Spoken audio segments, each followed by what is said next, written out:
Somebody's flying the Magic Dragonfly. Hi everybody, I'm Bill Whittle here, standing in front of magnificent Port Olisar, here at the heart of the Stanton system.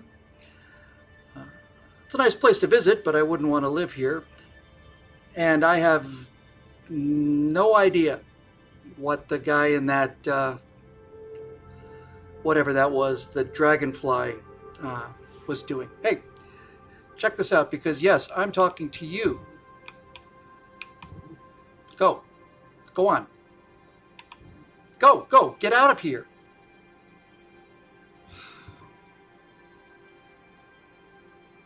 Everybody's got something to say. You. Okay. Nice job. Come here. Come on. Come over here.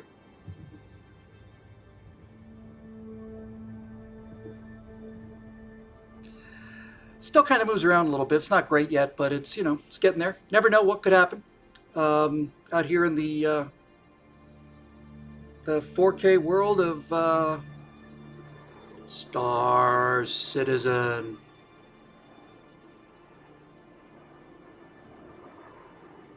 I hear sounds. Let's have a look around, shall we?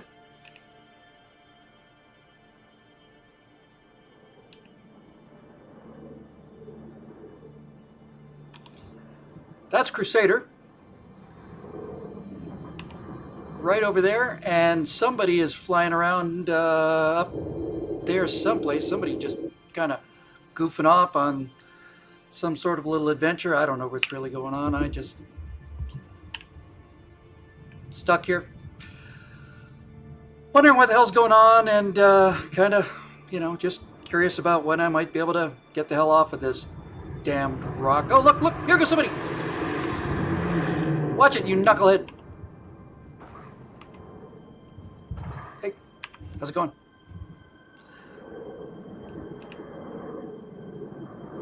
Oh, look. That is a spaceship. It's a Mustang. I don't particularly like them, but, you know, not everything for everybody. Somebody's going to get in that thing and fly away in just a moment. So let's get a close-up look, shall we?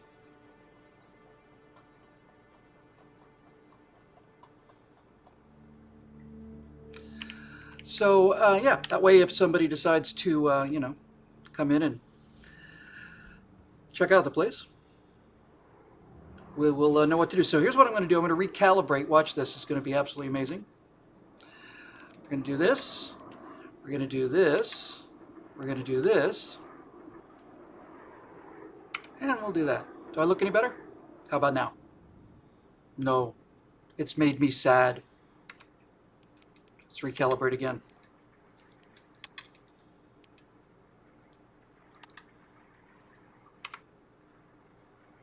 Yeah, there we go. All right, so we're just going to hang out here for a few... Holy cow! Oh, Jesus Christ, it's a vandal!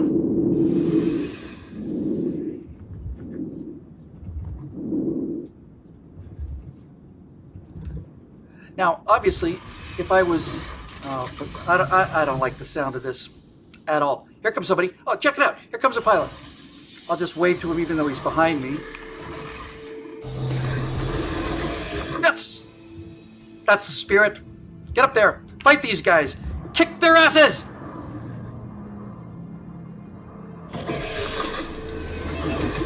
Yep. Good luck out there. Go get him! Yes! So anyway, back to the show.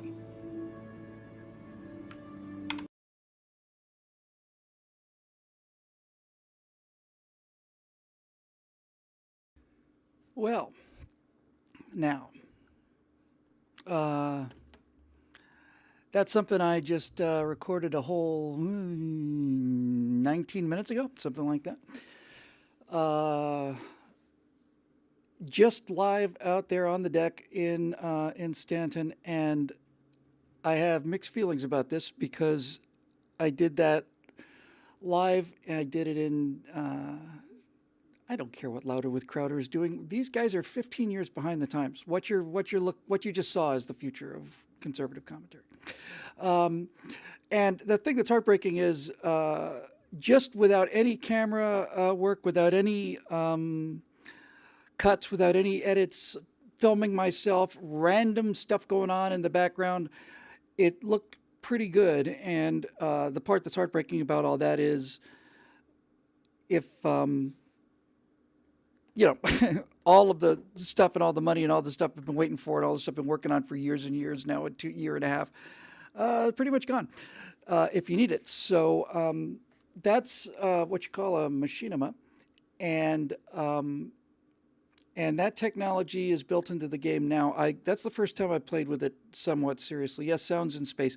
I had a problem with Sounds in Space too, and then I realized that no, the artificial intelligence in your suit is putting sounds where they're supposed to be to give you all the cues that you're supposed to need. See, that's how it works. Likewise, when you fly through the Star Citizen universe, you'll see, even though you're flying through just regular space, you'll see like little reference dots. It's like they don't look like stars, like you're flying through stuff to give you a sense of speed and direction. And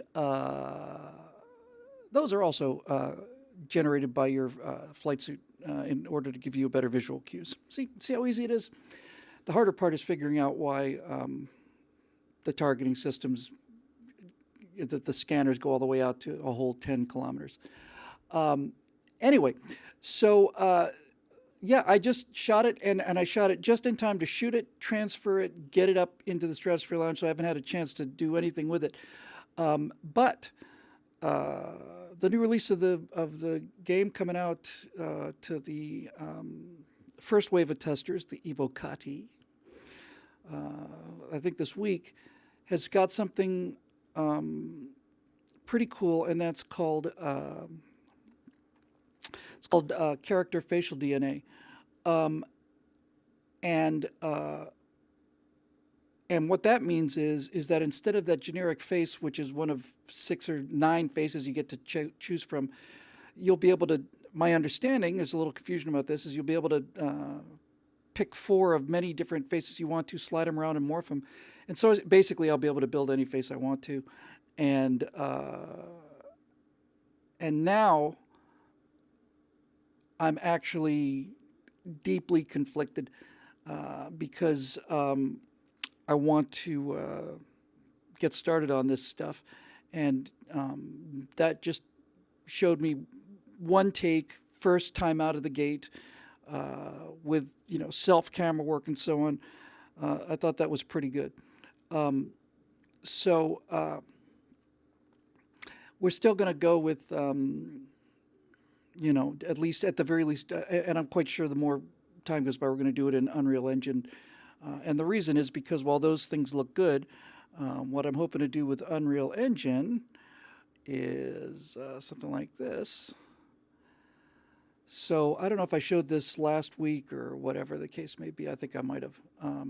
But in any event, those character faces are pretty good. The ones that are coming up are, I have to tell you, we went to the Star Citizen Convention in Austin back in October.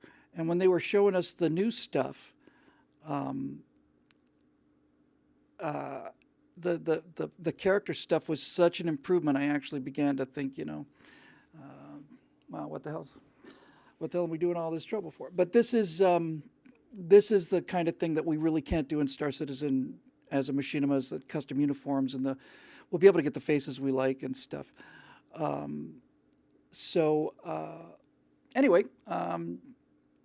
I think here's what I decided I wanted to do. I had this thought really just on the way in to work earlier today. Work, it's, it's hard work that we do.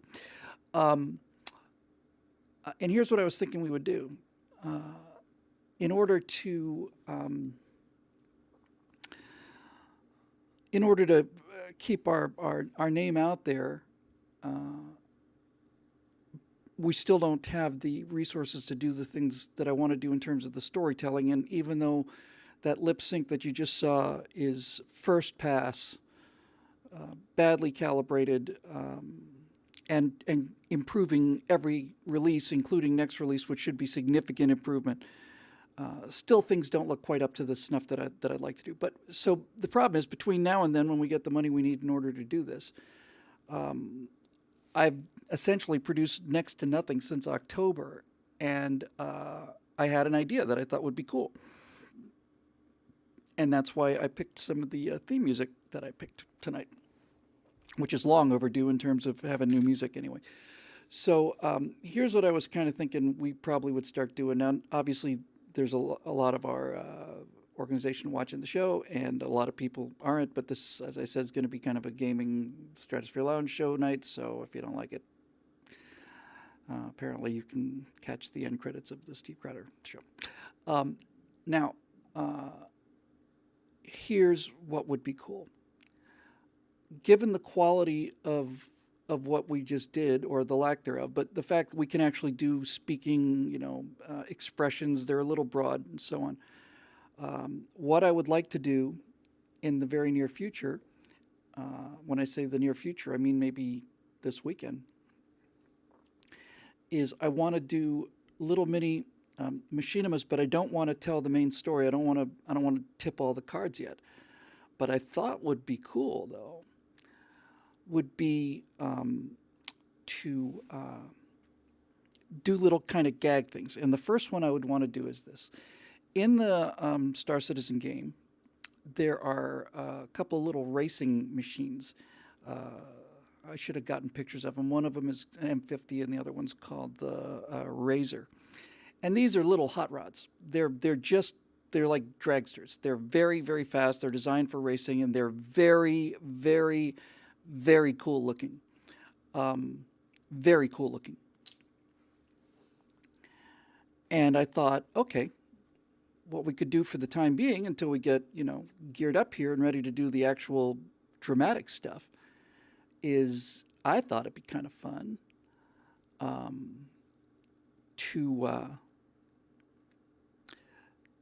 to do like little music videos. And the one I want to do first is I want to do Shutdown, which is one of the songs I played at the beginning. And what I want to do is I want to have it be a race, but I want to have it be a race around this crater on this planetoid called Delamar. We did some test footage on that 6 months ago. And so what we would do is we would play that Beach Boys tune Shutdown, and instead of a fuel injected Stingray and a 413, we'd have a Razor, which is a little lighter looking, and the M50, which is still very, very cool looking, and a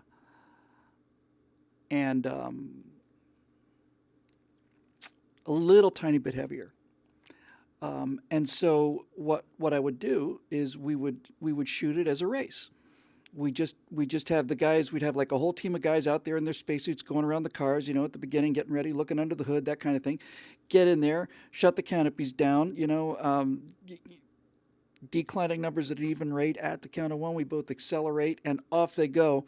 And the M50 would just burn off to the lead, and he's saying, my Stingray is light, her slicks are starting to spin, but the 413's really digging in. And just not make any apologies for it, just do it. Cut it as a race around the rim of this crater, because if you listen to the song, the 413 super stock Dart 413 is ahead the whole race. And so you'd have the M50, which is a heavier looking little machine, going around the race, going faster, faster, faster. And then you could get close-ups of the two pilots. And then when you've got that great line like, gotta be cool now, power shift, here we go. And then you just have like a kind of a determined look, and then do a close-up of the guy kind of driving this thing into afterburners. And then as it come around the end of the circuit, back to the starting line, there's a group of people there and, and stuff. Then at the very last second, this little light blue Razor just suddenly just puts on this burst of speed, crosses the finish line, and that last line is He's hot with frame induction, but it's under. No, the last chorus is really cool. Pedal to the floor, hear those dual carbs drink, hear those dual carbs drink. Man, that's back when this was a great country. Now the 413's lead is starting to shrink. He's hot with frame induction, but it's understood. I got a fuel injected engine sitting under my hood, and then the razor just ekes past at the last second. Now that would be the narrative of it, but the cool part about it is you're running around the rim of this crater, and with some good flying, we certainly have the pilots to do that. You can get these ships down on the deck so low that with full burners on, you're hauling ass, and that to me seems like something we could do now, easily. Get it out there, start to make a name for ourselves, kind of to whet the appetites for the big stuff that's coming. Obviously, make an announcement inside the Aurora game thing, and I'm sure we'll have no problems getting the players to do it, because I'm going to have to stand there basically and be the camera guy, and then two other people are going to have to fly, and then I'm going to have to fly in a camera chase and all the rest of it. The great thing about this is it will give those of you who've never had the opportunity to work on a movie before to experience just how unbelievably boring an experience it really is. For those of you who've never been on a movie set or ever been an actor in a movie or been in movies or television, the thing that you'll be most impressed with is how unshakably boring it really is. It's just honestly, hey, Convoy, I like it, Eric Blake. That is really cool. Convoy's a really great idea. I'll get to that in a second. So that's one thing we could do. We could do shutdown, and then now that we've got a little bit of facial motion capture as stuff in game, and with the next release, which is again going to be out in probably 2 to 3 weeks for testing, there's going to be actual female characters. So we could drive ourselves one of these little buggies out there, and we could have this female character with her arms up in the air, kind of like dropping the flags to begin the race, and you have all it. It just looked like a teeny hangout, and I'd want to shoot this thing. I'm just kind of doing off the top of my head here because I had this idea this afternoon, but we'd shoot the whole thing kind of like a surf movie where everybody took their buggies out to the middle of nowhere, like onto the sand dunes. So you'd have lots of little ships parked everywhere, and people milling around. That's what would really sell it, is just, people milling around and then just the whole thing is just action. The whole song is not, I don't think it's 2.5 minutes long. And then blow past the finish line. And then we would, we'd put it out there. We'd get some attention, and then we could do some other stuff. Eric Blake mentioned that we could, because I'm thinking of things that would be fun to do. And I don't want to do dialogue yet. I don't want to do anything like that yet. I just want to push the limits of the machinimas. I want to whet the appetite of people, to let them know what's coming. So I don't want to give away the game yet. Because I think we're pretty close to that. But Eric mentioned Convoy. That'd be an awesome song. Because you've got all these different ships. You got Star Citizen. I don't know what is it. Is it 60 flyable ships or something like that? And just do Convoy. That's a freaking perfect idea, Eric. That's exactly, precisely the kind of thing that I'm talking about doing. And we'll just do a convoy. We'll just start out with with one guy and a freelancer, and then he picks up another thing, and then they pick up more ships and more ships and more ships. Next thing you know, you got 40 ships in a ragtag, as Dave Booty says on cue, in a ragtag fugitive fleet. Merlin says it's closer to 80 flyable ships, and then just have them out there. And you have the police car ships, and we crashed the gate to an 88. I said, let them truckers roll, 10-4. And it's just, that's one of the most American songs ever. Convoy. Yeah. And we could even,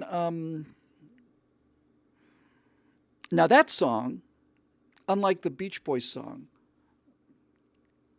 Convoy, you could actually have the guy driving the rubber duck sing the song, and you could have the guy in the ship singing the song, because he's telling that song in first person. Same thing kind of for the Beach Boys, but the Beach Boys, I don't want to lip sync to it.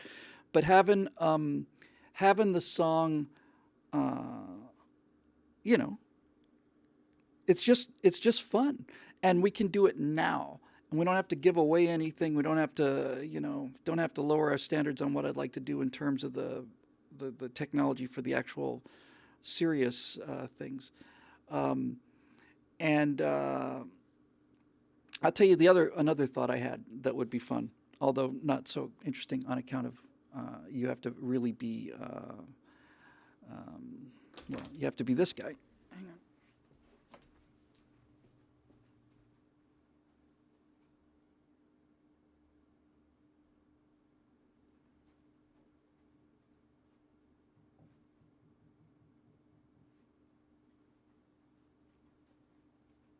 You'll notice that this whole show is rendered in full 3D.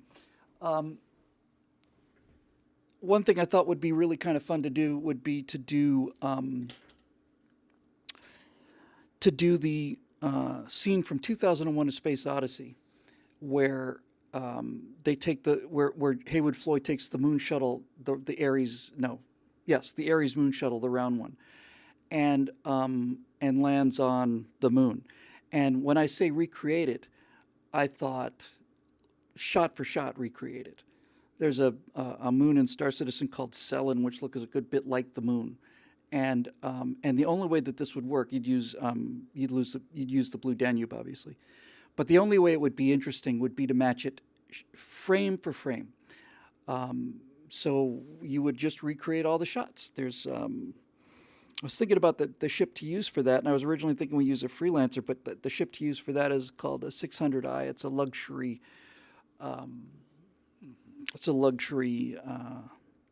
Touring ship, because you need one shot. There's one shot there where Haywood Floyd in 2001 is sitting there by himself. It's just a giant circular viewing place, and he's looking out the window. So with the 600i, we could have the guy just in his street clothes looking out the window. It'd be fun to have the pilots, because if you look carefully at the whatchamacallit, which I think I have here, actually. I was going to play it. Maybe I will. You know what? I think I will. I didn't get it preset, but since we haven't had any serious technical errors yet, I know people would be brutally disappointed. Give me 1 second of dead air, because otherwise people will become confused if we don't have that. Let me just see what we got here, if I can just drop that in there, and then I can kind of do like a narration on it. So we can look at see, isn't this the show that we all remember so well? Did I put it on the desktop? If I did, I'll do it. If I didn't, I won't. Movies. I know I downloaded it. Well, obviously I didn't.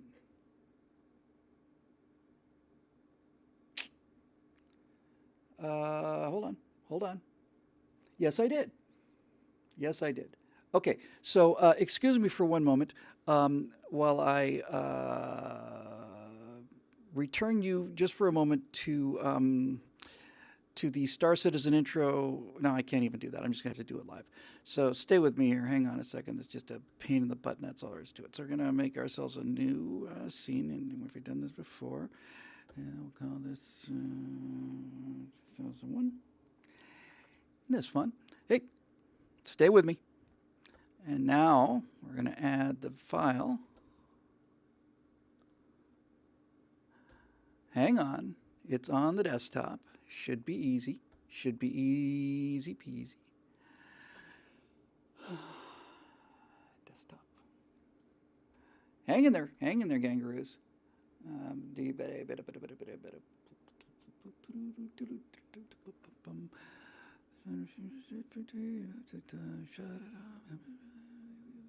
Desktop, come on. This I just installed Mojave, and it made me have to restructure all kinds of things that I didn't want to restructure. Here we go. 2001: A Space Odyssey landing. Okay, we'll take that. Good. And then we will put this here. Good. And then we will expand the picture out, and then I'll be quiet.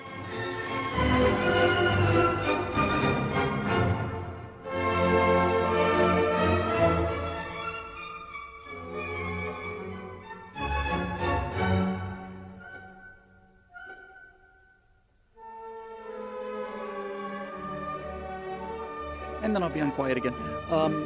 So we could recreate every one of these shots, shot for shot. And I'll just do kind of a quick narration. There's the shot where you've got this one guy. So you could just have a guy in a luxurious setting in this on this 600i, and he's just looking out the window, and you see the ground going below. And then, of course, you've got the great shot where the landing gear comes down. You can do all of this in Star Citizen with just getting a close-up of the ship. And when I say frame for frame, I mean to the frame.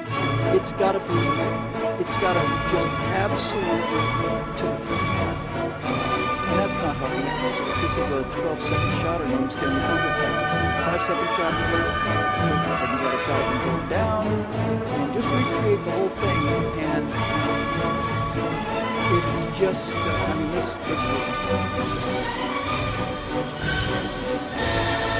a cool shot too, because that could be Crusader in the background, the gas giant, and you just kind of tilt down, you'd see the surface, kind of the sunrise, you do the whole landing, and so there we go. Let's see what else. See, now this is cool because the inside of the 600i actually looks like that. Guy on the left, guy on the right. There was a flight attendant in the center there, but you do the reversal, and then on Cellin, you know, there are these little bases. They don't look much like that at all, but there still are bases. Sorry about that.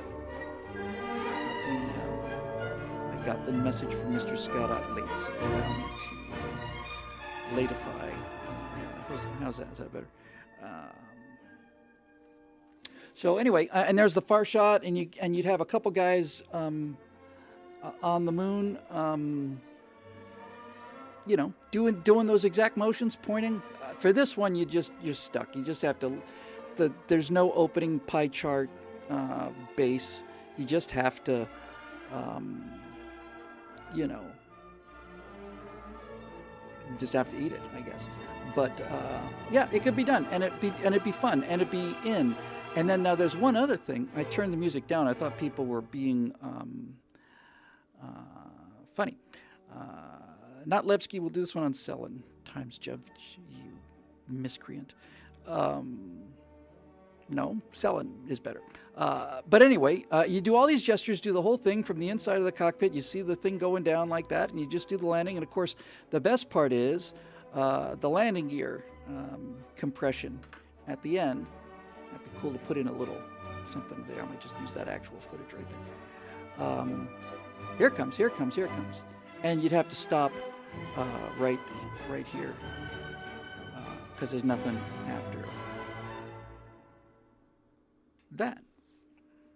The stuff you just don't do because there's nothing to do. Could be kind of groovy. Could be kind of fun. That's all I'm saying. So this will give us something to do now, and get get things out there. The convoy idea is a great idea. Doing things like this is a great idea. And then finally, and this one I did not download, but what would be really fun to do would be to do the end sequence from Buckaroo Banzai. Just have everybody in spacesuits out there walking across some scenic landscape. You know, you'd have to get the timing of the strides just right, and you'd have to get it again. You'd have to get it frame for frame. You'd have to have you get the four guys walking, and then one by one the guys peel in, and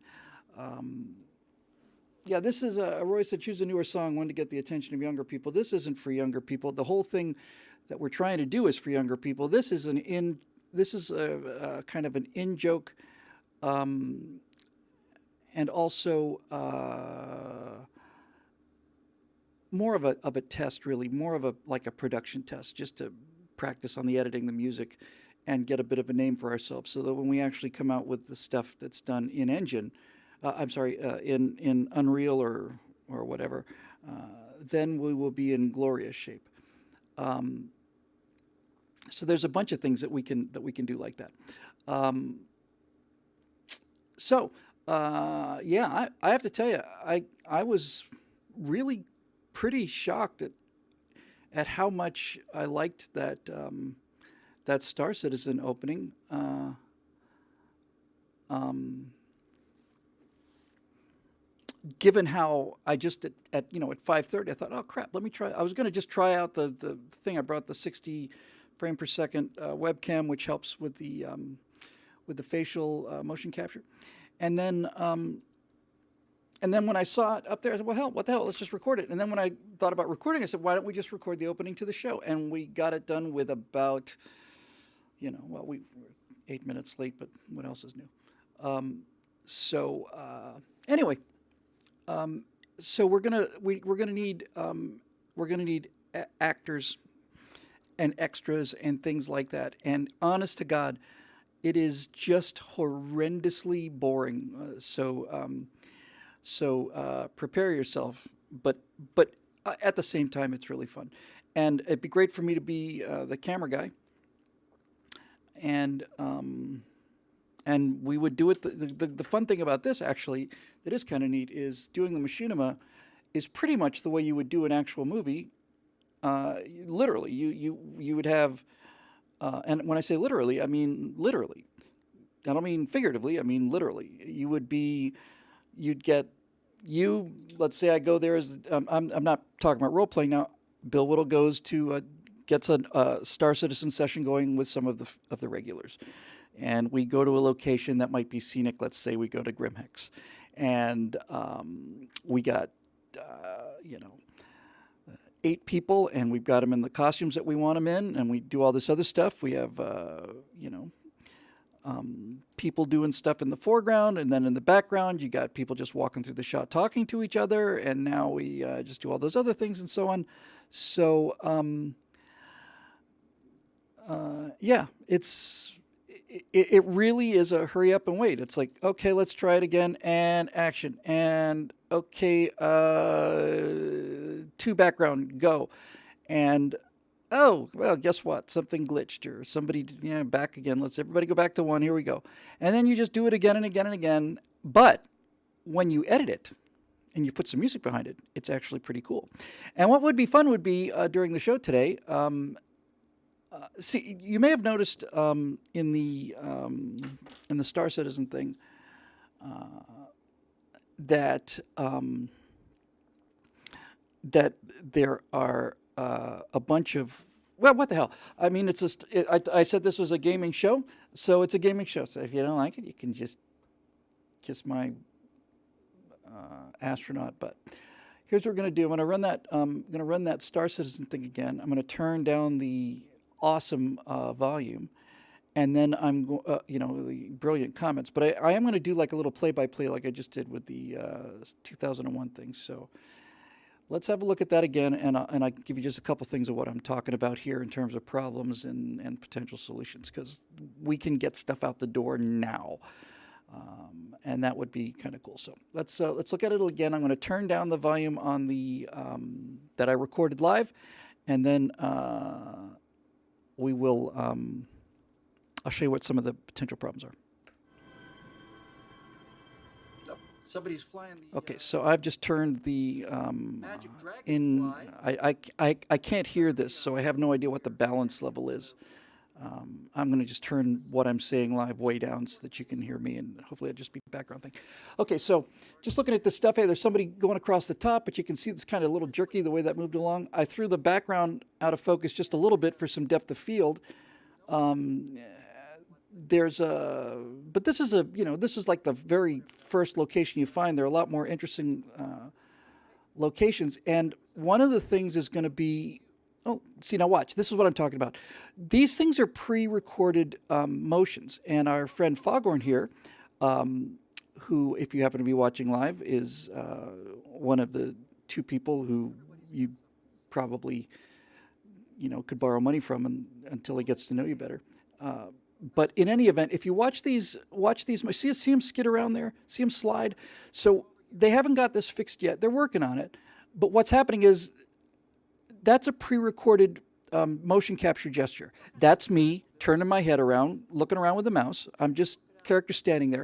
And when I do the next of these pre-recorded gestures, you can even hear the tap on the keys when I call up one of these things.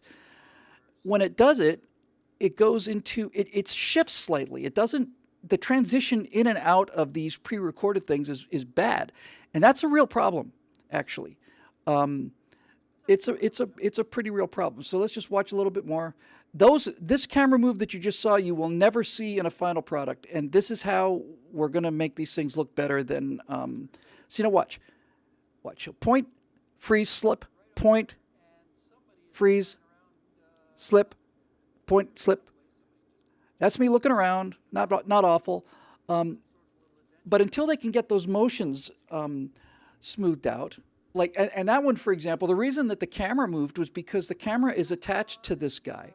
And so when he moves, the camera moves with him. Now, all of that problem, at least the movement problem, that little slide back and forth problem, would go away if it was me standing there filming somebody else. But since I'm filming myself, the camera is basically attached to me. So that move that you just saw, that's just me repositioning the camera. You will never see any of those moves in anything that I do. That is a computer game move, and movies do not have that, and neither does the real world. Never in the real world do you get to fly around and orbit around somebody, and all of the people that are trying to make these machinimas love that shot. They just think it's so cool. That's a dolly. It's not a zoom. That's a dolly in. That looked good. That's a dolly track left, or track right rather. Those kind of camera moves are good. Background's a little bit soft on purpose. Depth of field is there. The other thing that we'd have to learn how to do, it'd be fun when we'll see what the new update is with the new face, and not only are they improving the ability to customize the faces, but they're also improving the lip sync and the facial capture and stuff.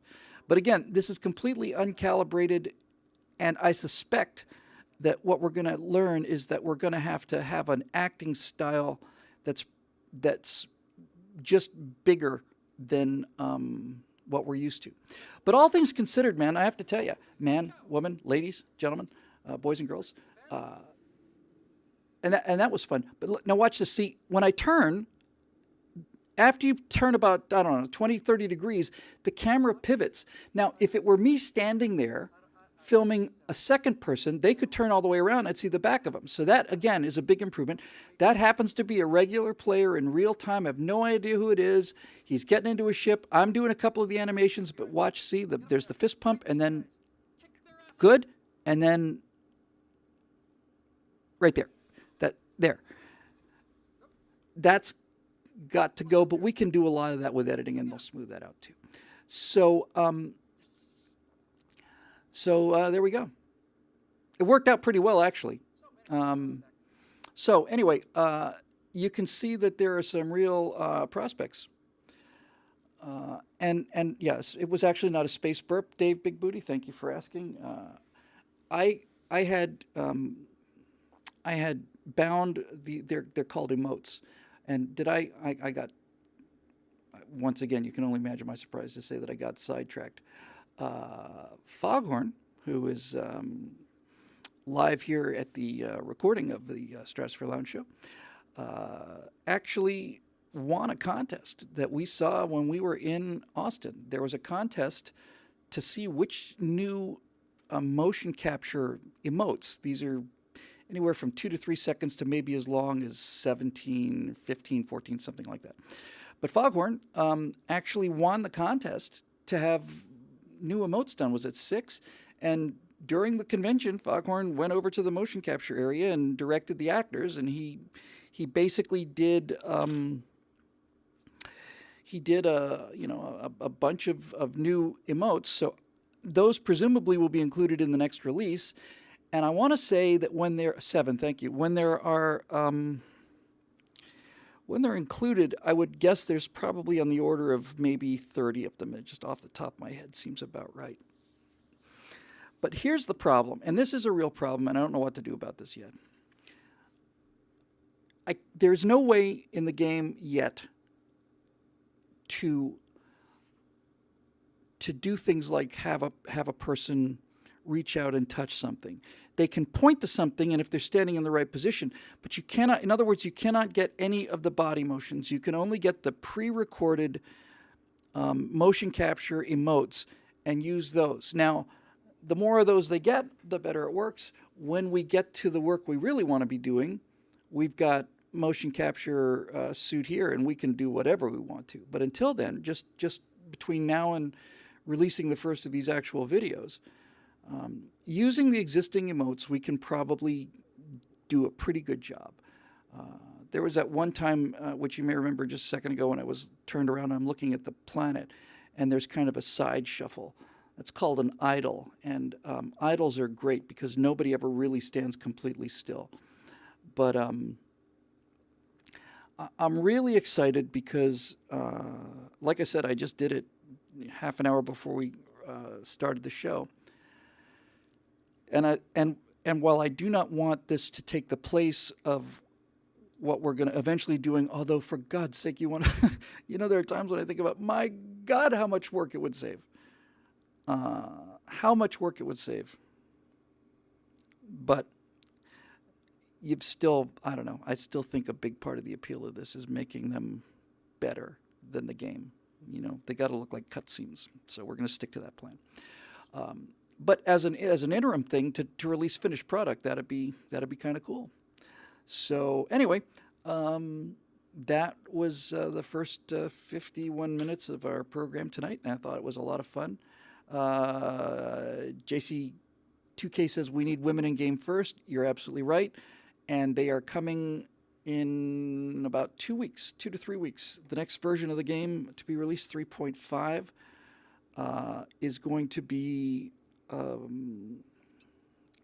I almost said contractually, but after, was it 2017, which was the year of waiting and waiting and waiting and waiting. Might be ready tomorrow, we'll see. It was just a catastrophe. I know they must have been losing a lot of members and enthusiasm. And so what they did at the end of late in 2017, they did something really good. And that was they made a commitment to release a new version every 3 months, once a quarter. Whatever would be in it, but they were going to release it every 3 months, and that is just great. So sometimes things get dumped and pushed back and moved forward and so on, but every 3 months we get a new version, which usually have significant improvements. The improvements coming up in 3.5, which as I said, are almost contractually required to be made available to everybody by the end of March. It's already end of February, so they'll start releasing it to the small group called the Ibukati in the next couple days. And then people like Foghorn and Known Miscreant and many others and myself get it next because we're backers of the game. And then finally, after we knock the bugs out of it, it goes live to everybody. And that has to happen right around the 1st of April, end of March. So within the next 2 or 3 weeks, we should be able to start getting female characters in there. We will definitely be able to do better looking faces.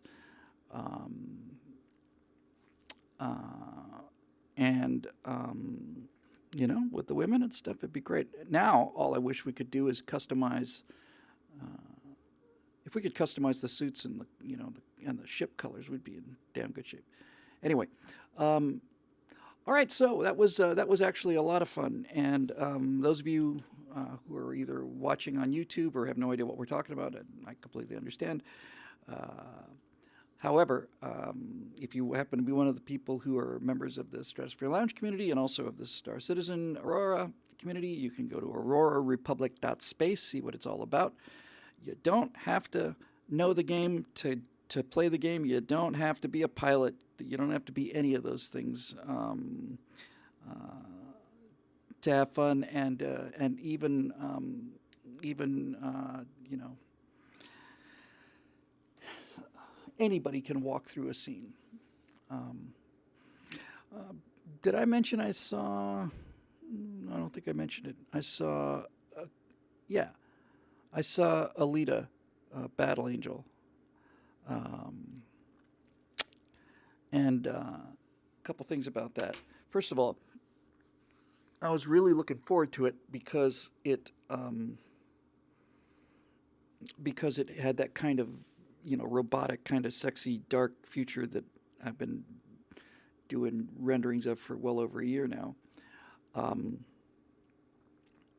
and so I saw the movie, and I learned a couple things from Alita. First of all, you've heard me bitching and moaning and complaining for 10 years now how stupid and bothersome it is to see a 5'2" woman who's 80 pounds soaking wet beating up these 6'3" guys.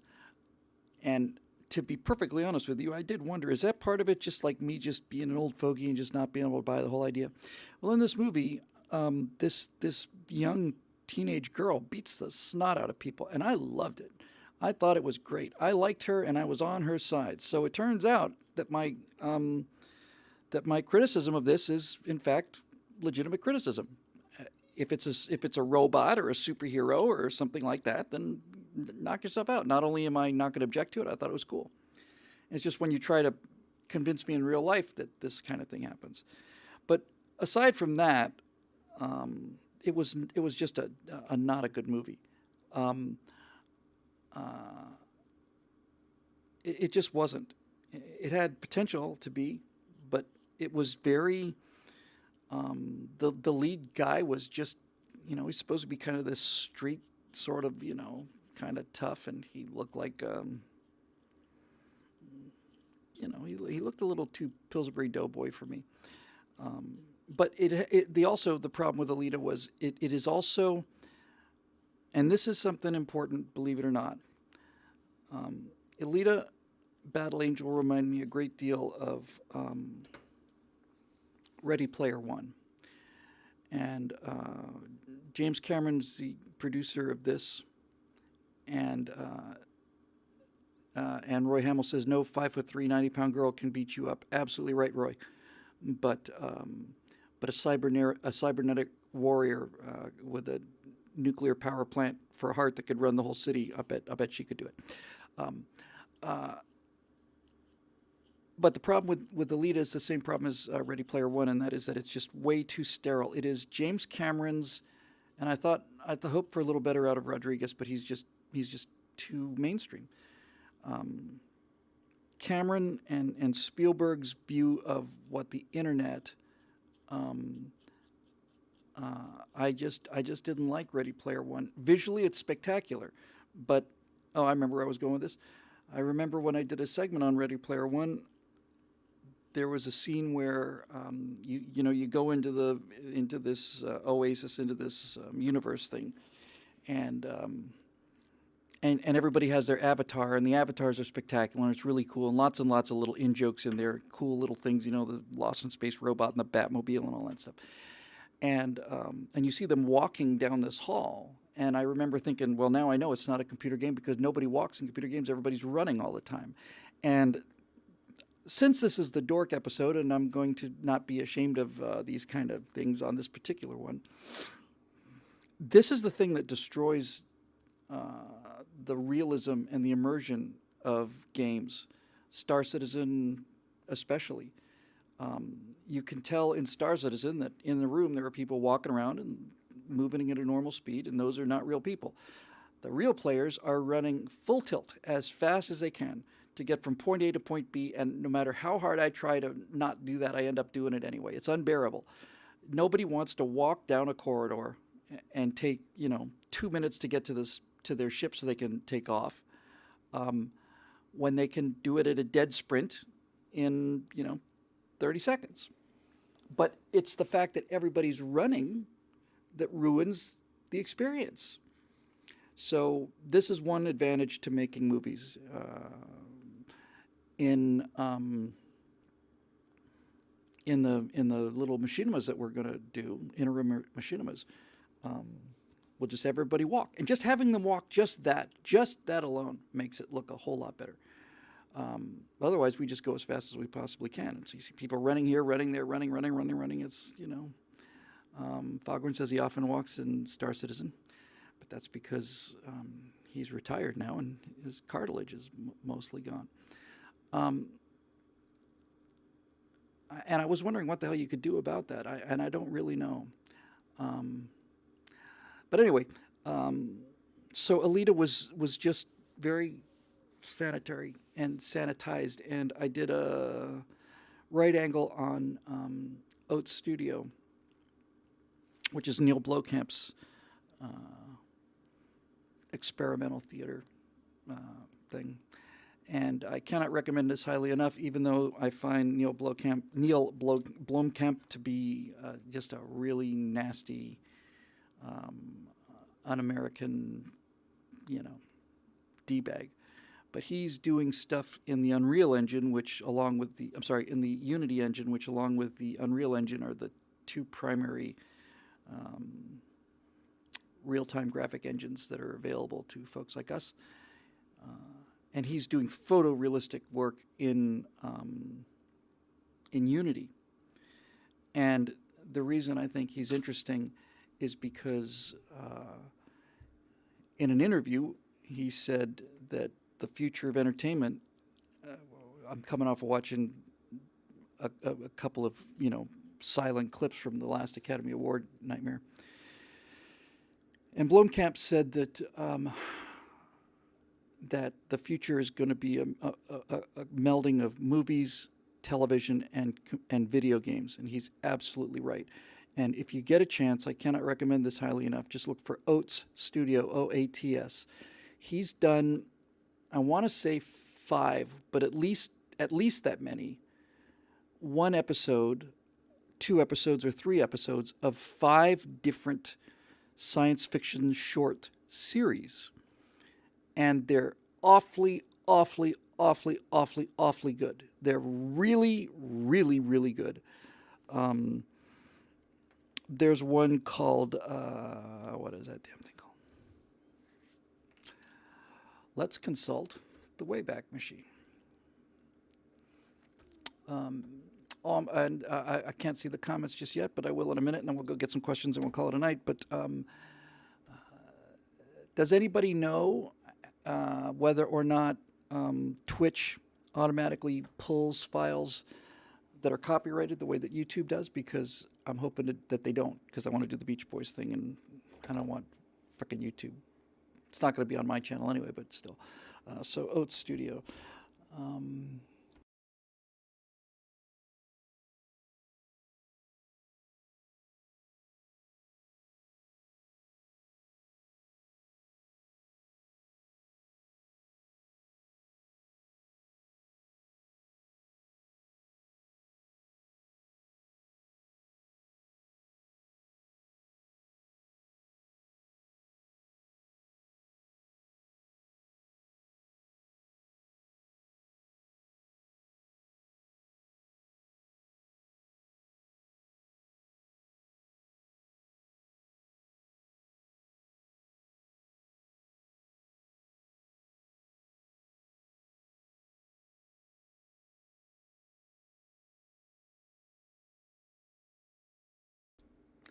Sorry. I put the sound on the space bar, and so when I typed in something, I got the space bar. Sorry about that. So Firebase was okay. Raqqa is great. It's about these reptilian aliens that are taking over the Earth, and they can hypnotize you. And Sigourney Weaver's in it, and it's just really cool. It's just a 1-episode, 20-minute episode, but there's more coming, presumably. It's just great. There's one called Zygote with 1 episode, which is Dakota Fanning, and it's set in like a research station, and the monster in that thing is a freaking terrific, unbelievably great, great monster. There's a one called Pretoria, which is kind of a, kind of a Warhammer fantasy kind of thing. It's 2 minutes long, and it is the most compelling thing I have ever seen. It's just so damn good. It's just really, really good. They've got something called Capture, which is he has a real attitude about weapons and Americans and stuff, and that's just the way it is. But of all the things he's done, he's done this thing called Adam, and there are 3 different episodes of Adam, and Adam is done entirely in the Unity engine. It is very, very, very good. Visually, there are a lot of moments in Adam, episodes 1, 2, and 3, that I have a hard time believing it's done in engine. I have a hard time telling it's not real. Sometimes some shots I can tell are obviously computer generated, but some of them are just so good that I just can't. And it gets, that was posted a year ago, so figure 2 years ago was made, and the technology by now is just that much better. So I really do believe this is the future of entertainment. I think it looks like this. What he's done. And by the way, Christian Bale in Adam episode 3. So, Christian Bale, Sigourney Weaver, Dakota Fanning. He's smart enough to use big name actors in these things. But in the very near future, nobody's going to care about big name actors. It's just not going to mean anything anymore. But the Adam series is actually just not just visually good. It's deep and weird and cool. And there's 6 minutes. And so they're serials. So this is exactly what I've been wanting to do for a couple years now. Adam, not Atom, Adam. It's about people whose brains have been imprisoned in robot bodies, and there's kind of a messiah, and it's great. And when he was doing his, kind of a behind the scenes thing, he was saying, I'm interested in the nature of humanity. If your brain is in a vat of formaldehyde, are you still human? Are you human if you can move? And, it's just great. So, and Foghorn says voice actors are going to come to a level of prominence. Me thinks so too. Beautiful thing about this kind of thing is that if you had, same situation you have with The Simpsons, right? I mean, you got 30 iconic characters generated essentially by 3 people. I mean, Hank Azaria, Harry Shearer, and Dan Castellaneta do 90% of the voices on that show, and so you have a couple good voice actors. You just keep changing it. So anyway, they're really worth it. They're just superb, and this is the world that we're entering in. If you get a chance to watch the Adams 1, 2, and 3, they're just very good, and the third one especially. But if you just want to see a short, Gdansk is just so disturbing. It's fantastic. They're dark, and the Raqqa with Sigourney Weaver I just think it's great. I mean, it looks. I don't want to say it looks. I don't want to say it looks low budget. It's just so gritty and real that seeing Sigourney Weaver in it at first, I thought, holy crap, that's Sigourney Weaver. Because on some level, it almost looks like a student film, but at the same time, it looks like a student film because it looks like it's shot on, on a GoPro. And I'm telling you, this is the future. This is where it's coming from.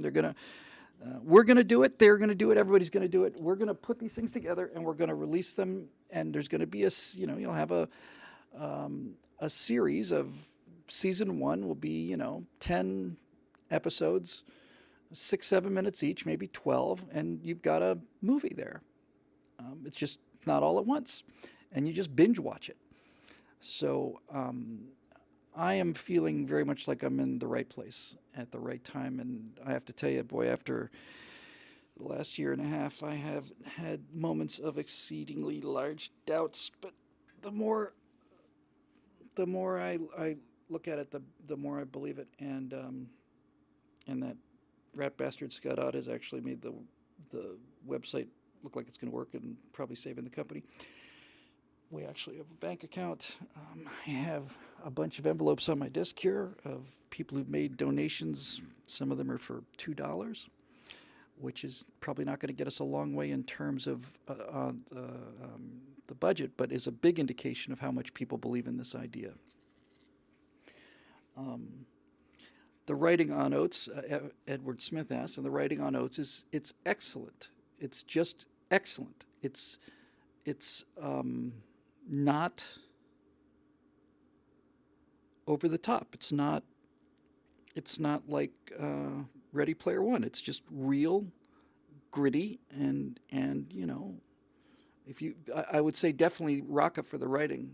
They've got a bomb maker there, and this guy's a great actor. And I believe him, and I believe everybody in it, and I believe the special effects. Special effects are fantastic, but they're not about the special effects. Anyway, this is the world that is coming and the world that we're moving to. And once we raise the money to get this thing started as a entertainment workshop, then we're going to go right after Big Bad Problem money, and we'll start doing live action films. So this was a big dream for a long time, and it doesn't feel like a dream anymore. I really think that now I am really, really ready to go. And my thinking has been improved enormously in the last several months, largely with the help of hypnotherapy, of all things, if you can imagine. It's amazing how these scripts and blocks that we have just run our lives from, something happened to you when you're 6, and you keep following that script when you're 60.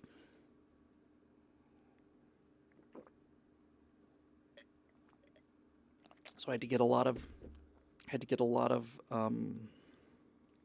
money issues out of the way. Not just to go looking for big money for these things, but also in terms of the membership. I always felt like, geez, I don't want to go out there with my hat in my hand. I've not checked out the Studio Bloomhouse yet, Eric. But anyway, 60 is the new 7. Thank you, Dave Big Booty. That's great. That's good to know. And then there's the whole crowdfunding thing too. So we always have the crowdfunding option for the Aurora project. It's the option I want to use last. I will get to a couple questions, but this is the last of the monologue part. And this is the issue, and it's great because I get to see live feedback. Here's the issue. Up until a couple years ago, you could make a fan film, and nobody did anything about it. Not only the first one that I clearly remember. Well, we made a So my friend Fritz pointed this out to me. We made a Star Trek parody in 1979 on Super 8. So that's pretty old for fan film. But they're out there, and there are hundreds of them, thousands and thousands of them. And I thought, okay, so we'll do fan films set in the Star Citizen universe. And what can they do? Nothing. They can't do anything. Because the deal is, as long as you don't make money, as long as you credit the copyright owners, there are thousands and thousands of these things out there using the term Jedi Knights and USS Enterprise and all the rest of these copyrighted terms. And I was pretty comfortable with this. And then all of a sudden, I was talking to a friend of mine named Gary Graham, actor, and he was telling me about a fan film project he was working on called Star Trek Axanar. And I saw the trailer for Star Trek Axanar, which is, I want to say, is about 20 minutes long. It's set in the period just before the original series, in the same way that Star Trek Discovery is presumably set just before the original series, except that it's set in some world that has nothing to do with the original series, and it's just Star Trek Discovery is what Star Trek would have been if Gene Roddenberry had been a transvestite costume designer. Yes, that Gary Graham. He's a great guy, real good guy.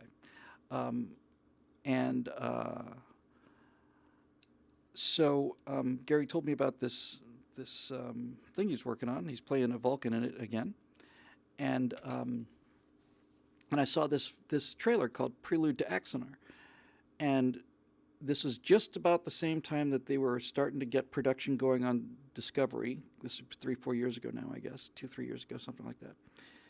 And I saw Prelude to Axanar, and I thought, this is fantastic. This is just great. There was that guy who did the version of the original series shows. I've forgotten which Star Trek it was. Is it New Voyages? Where he plays Captain Kirk and Spock, and he looks more. There are times in that, I forget his name now. It'll come to me. Somebody will give it to me. But Star Trek Continues. Thank you. And that guy, the guy who played Kirk on that, looks. There are times when he looks so much like William Shatner that it just take your breath away. But the writing was miserable. But it looked more. It looked so much like the original series. It was great. Anyway, Axanar's got actual, genuine, real actors in it, and plus Gary Graham as well. And because the acting is so good, and because the writing was so good, and the guy who put the thing together is playing Garth of Izar, who's like a legendary Starfleet tactician from the original series. And the guy looks kind of like a pharmacist. Vic Mingania, Vic. He did an amazing job. This is amazing what they did. It looked more like Star Trek than Star Trek did. But anyway, the guy who's doing the Axanar thing plays Garth of Izar. Well, I always thought Garth of Izar was going to look like, look cool. And like I say, he looks like a pharmacist. But he's the guy who's actually doing it. And I thought, oh, crikey, okay, here's a vanity thing again. But the guy's a damn good actor, actually. And his Garth is really interesting. Really, really, really, really interesting. And they have Richard Hatch, and they've got, and they got great actors in it. And so anyway, all of this, blah, blah, blah, blah, blah. I'm feeling comfortable about all this stuff. And then for the first time that I'm aware of, the studios come down on a fan film and basically sue them to prevent them from doing this. Star Trek Continues did 6 or 7 episodes. Dagger of the Mind is what it was. And nobody bothered them. So all of a sudden, the next thing you know, CBS is suing the people who are making Prelude to Axanar. And I didn't know why. And then suddenly, when I saw it, and then when I saw Star Trek Discovery, I realized the reason CBS is suing Axanar is because it is much, much, much, much better than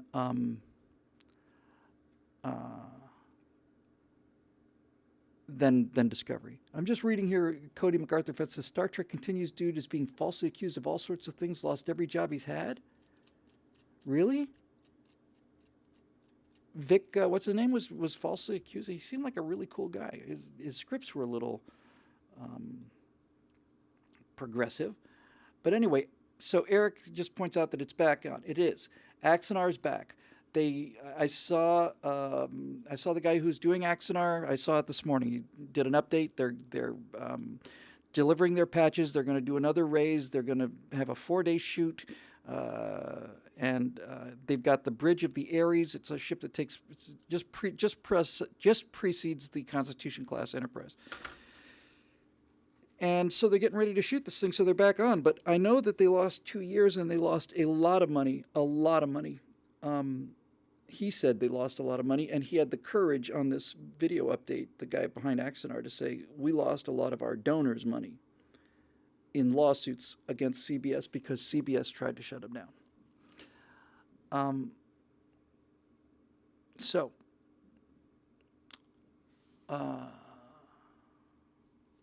Now it has me wondering. So, 3 weeks ago, maybe a month ago, there's an announcement, Star Citizen official announcement saying that they are going to release something called the Fan Kit, which will include a bunch of ships from the thing and posters and artwork. And here are the logos for all of the corporations inside the thing. We already been using those for 8-9 months. And so they're saying we want the community to make projects. We really like the idea of communities making projects. I'm thinking, yay, problem solved.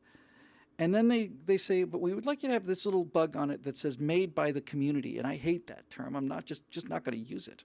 I'm more than happy to use the credit at the beginning. Star Citizen is, the product of Cloud Imperium Games, all rights reserved. They are the copyrights. Play the game. It's fantastic. Promote the game, all of it. But made by the community? No, it's not made by the community. It's made by the people that made it. And more disturbing to me is the fact that they say, oh, and by the way, we just like script approval. And that's when I really started to get nervous. So what they've really done is they've kind of tried to lay the groundwork for saying, sure, we'll let you make whatever you want to. Absolutely, we love it. In fact, we'll give you some of the assets. But we want to approve the script first. And what if they don't like the script? And what if I want to use assets that are not included in the kit? And on and on and on. And it seems to me like it might be kind of a preemptive kind of a way to say, no, we're all about fan films. Love it. I think it's great. But you're going to be under our control. And I don't really like that. So then the question becomes, well, what's the worst case? Would they actually do what CBS did? Would they actually try to sue people? It doesn't seem likely. I don't know. But,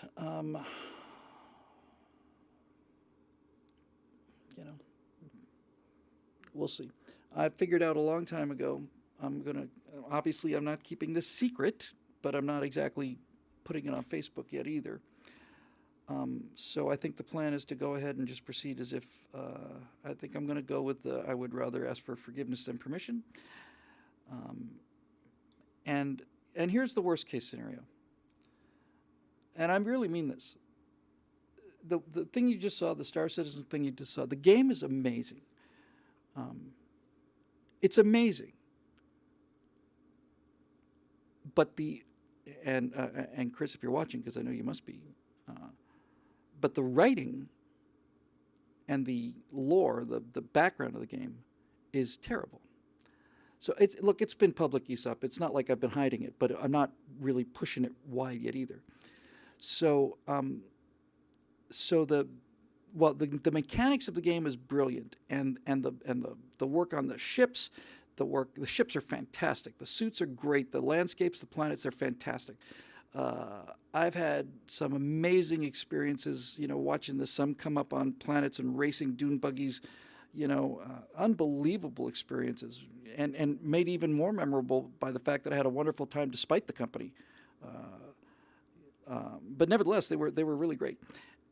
And so I realized that the whole thing that really matters is the story. It's the writing. It's the characters. And if it really came down to no, you will put the community thing on there and we will pre-approve your script, and if we don't like the script, we're not going to do it, and we don't like the script, so no.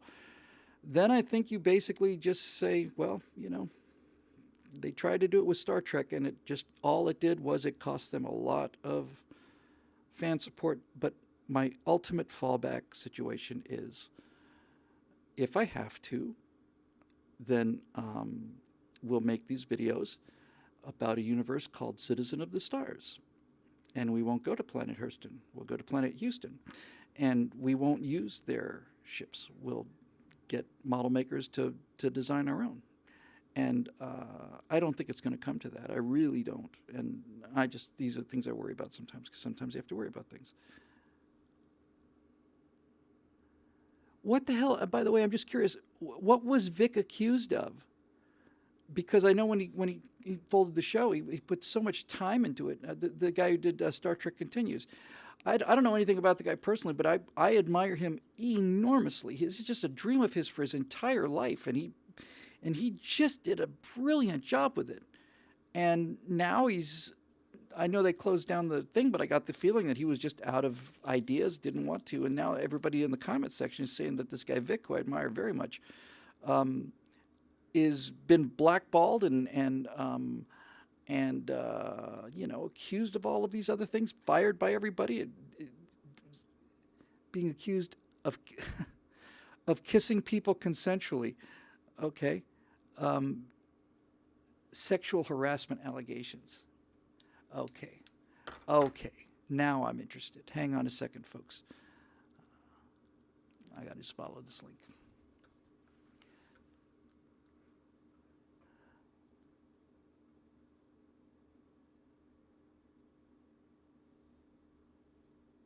Kissed, groped, and made unwanted comments to fans without their consent, some of whom were underage.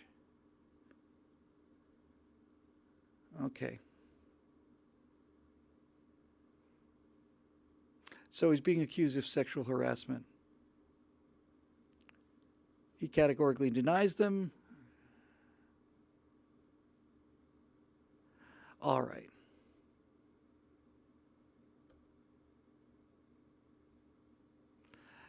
Look, I don't know what happened. I don't know what happened. So let me just say that very clearly. I don't know what happened. But as Cody MacArthur-Fett said, his crime was that he was being accused.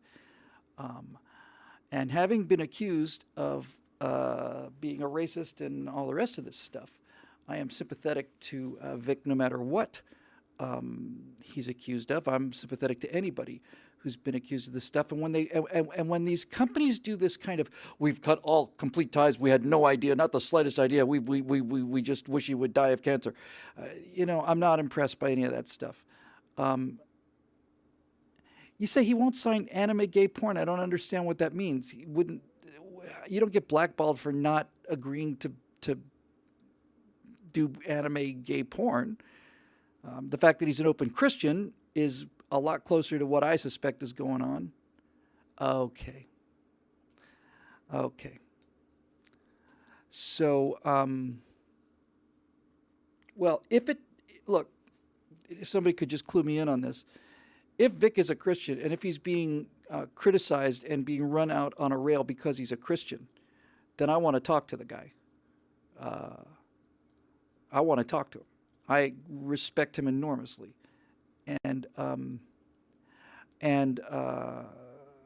look, and and you have to be careful too. I mean, there's a chance that there's some actual serious allegations here, and I don't want to just throw my hat in here into the ring and say, the guy's a wonderful guy. I have no idea. Maybe he did something heinous. I don't know. But he's accused of homophobia, really? No, I don't buy that. I don't. Anyway, this is interesting to me because I have a very high level of admiration for the work that he did. And if he is being prosecuted by the gay mafia, then I would certainly like to talk to him. Someone drew gay porn of one of the characters he voices. Oh, okay. So when you say sign gay porn, George is saying somebody drew gay porn of one of the characters that he voices, and they expected Vic to sign it, and he decided not to, because I have seen. So FS Morris says if you don't want to sign anime gay porn, that means you're homophobic. So I'm putting the pieces together. And I'm going to simply assume from the pieces that I'm getting is that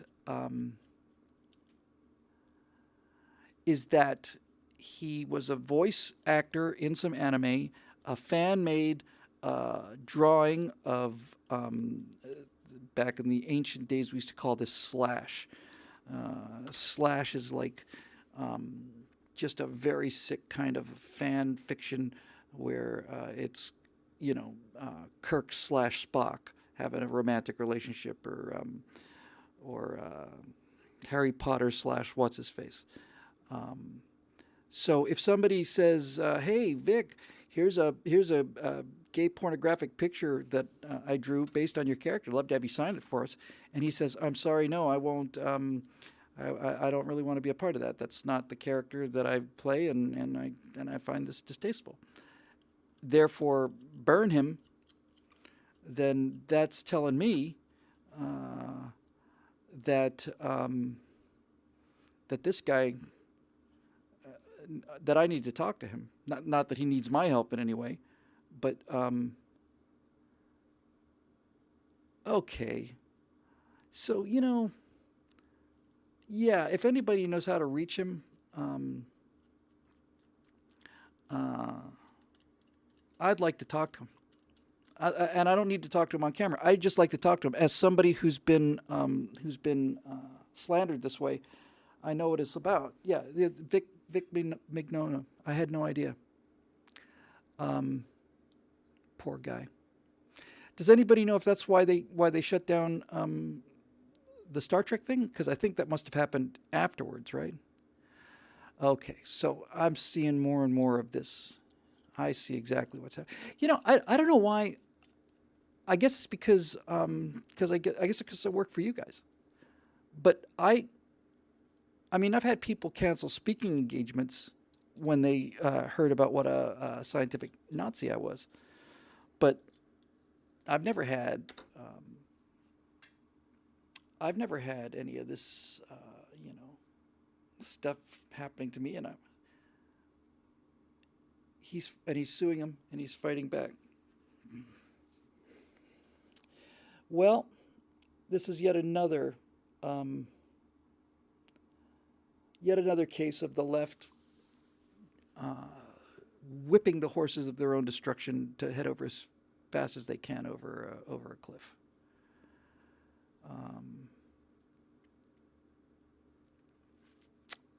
That's disgusting. Well, I'm gonna look into this some more. Poor bastard.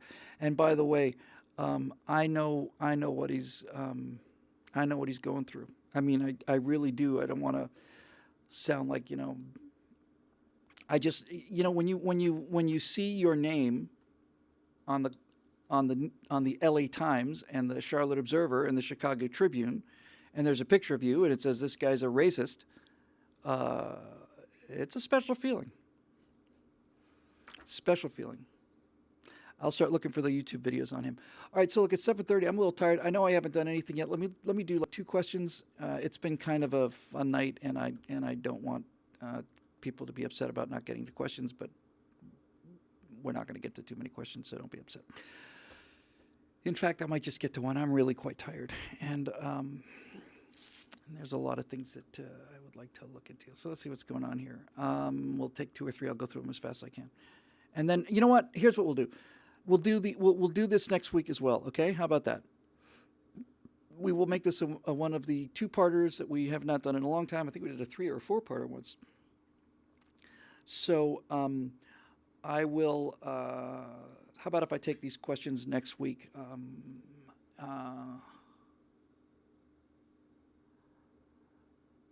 Yes. Sorry. That's what I'm going to do, just because I'm beat. And it's been a lot of fun and a bunch of stuff. So I'm going to take the questions that you left there tonight. Next week we will do another gaming entertainment thing, and just repost the questions, and I'll do pretty much nothing but questions next week. I just been playing around with a lot of stuff here and a lot of things that were just interesting to me. So I hate it when we don't do any questions, but by God, we're not going to do any questions because I'm tired. I want to go home. I'll tell you what, though.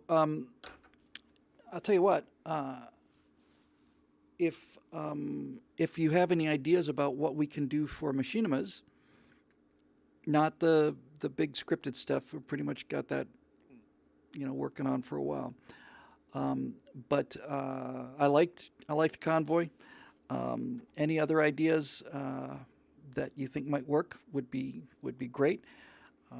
And I'm hoping to start recording footage over the weekend. So for those of you that are part of the Star Citizen thing, I think it'll be good. All right. So I hope you enjoyed the show. I certainly enjoyed it. It was nice to have new walk-in music. It was nice to see the how well that Star Citizen thing turned out. I was really quite spooked. And Dave Big Booty says fun, fun, fun needs to be worked into the Star Citizen thing. It does, but believe it or not, Dave, honest to God, I've got fun, fun, fun teed up for like the last episode of the first season. It's actually fun, fun, fun is actually going to be the moment when this guy, God, I might as well use him again. Is the pointer showing up? Probably not. When Boyd in the center, he's gonna at the end of the first season. He's working for the United Earth Empire. There is no Aurora Republic yet for the whole first season. You got to tell the backstory first, and then he makes a decision that he's going to basically, he's not going to become a traitor. He's going to resign his commission in the UE Navy and join this fledgling republic, and he's going to do it based on the fact that this trillionaire convinces him that it's a good idea, and then he gives him the keys to a 1965 ice blue Corvette Stingray. Funny is how things work. I was thinking about this earlier today as well. I was thinking about this exact scene. So you got this guy Boyd in the center there. He gets in this car, and he's on an island that's owned by this guy. There are open roads. He's given the keys to the car. Boyd's not a huge, enormous car fan, but the fact that he's driving an internal combustion engine is impressive. And the guy who's trying to recruit him says, "Here, just take her for a spin." And he tosses him something, and he catches it. And then the rich guy leaves, and the garage door opens, and Boyd's in the 65 Corvette. And in his hand is a cassette tape, and he doesn't know what it is. But at the same time, he's not an idiot, and he's looking at this thing, and he sees the thing in the dash. I know they didn't have them in 65, but that Generation 1 Corvette, beautiful car. And he takes this thing and he figures out to put it in there, and then nothing. So he pops it out and figures out it can go in the other way, puts it in, hits play, fun, and then he's driving down the streets of this beautiful, clean planet Earth, because unlike every other science fiction story, the Earth is not dying, the Earth is not garbage heap. It's beautiful. It's stunning. I'll show you some models of cities that are fantastically clean future. And so we're going to, no, the Earth didn't die. It never died. We didn't run out of petroleum. We didn't run out of anything. And he's going to be driving along the coast with the top down, his hair blowing in the wind. He's going to be listening to fun on the radio. And he's just going to say, yeah, this is what I want. I was busy teeing up something rather just before we sign off here. Does anybody know if Twitch is doing that kind of automatic flagging things for things like fun? Because on YouTube, you put it up and you get a big red flag, and you get enough of those, and you get a warning. And the last thing I need to do is be shut down by that. But I'm hoping that Twitch is a little more cool in it, saying, hey, if you want to run, it does have it. You can play music that is copyrighted usually. Okay, so it's in and out. We'll see.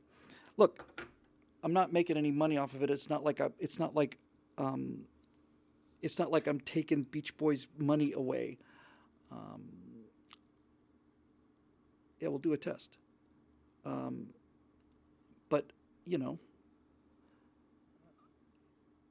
if rather than having the thought police, you have used copyrighted material. It's like, look, man, I'm using a well-known song, and I'm not making any money off of it, and it's from the 60s, and if anything, I am encouraging people to buy it.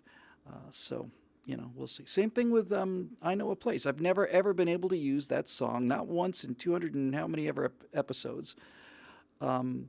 I've never been able to use it on the air because it's copyrighted, and I don't think Petula Clark would mind much, actually. Anyway, that'll do it. you can play it here. Hooray! I can play it on Twitch, but since I post this on YouTube, I can't do it. And what's going on here? And so blah blah blah blah blah blah, yada yada yada, boom boom boom. Yeah, Twitch is the future, man. YouTube can just, we got 100 and some thousand subscribers there, but we're gonna make the move to the purple, and we're already on the purple. And by the way, for those of you who are interested, there is an Aurora Republic channel here on Twitch, and our friend Foghorn has done a number of instructional videos on things like actual fighter pilot terminology on the radio, brevity codes, how to sound like a fighter pilot, how to talk like a fighter pilot, how to fly like a fighter pilot, tactics, strategy. He's got a whole string of them out there. They're really cool. My recordings will flag, live streams will not, says Foghorn. That's on Twitch. Well, screw it. Then flag. I don't care. We'll figure it out. Anyway, that'll do it. I really had a lot of fun opening the show with that business from Star Citizen. That was just really cool. And Scott Otts, whatever his name is, watched the whole Stratosphere Lounge on the new Bill Whittle beta site without incident, all systems nominal. So we will be making the move there. And in March, we will be doing two things. We will be doing our Remember campaign for those of you who are members and have slipped off and want to slip back on again. We got you covered, and we've been looking very seriously about what we want to do with that. And we're also going to do a fundraiser for to get Scott out of selling furniture.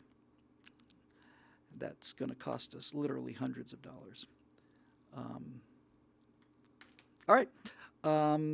So that'll do it. Yeah, it was really fun, and we will see you next Thursday on the Stratosphere Lounge show. It's been great talking to you, and we will see you next week, I reckon.